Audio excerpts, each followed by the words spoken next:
خدا چی گفت؟ بگو ای محمد صلی الله علیه وسلم الله چیه؟ یکه. بگو گفت خدا دو تنه است.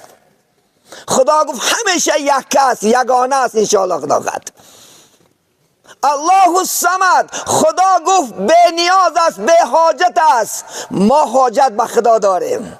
الله سبحانه و تعالی هیچ حاجتمندی ندارد.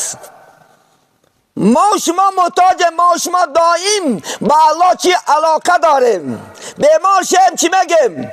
الله میگیم انشاءالله خدا قد. ما بعد یک مصیبت بالامو بیاید الله میگیم انشاءالله خدا قد. یا نمی یا یگان سفر میبریم، همه جایی که میریم ما به الله زندگی کردن نمیتونیم، چون که الله همیشه چی است؟ با ماست.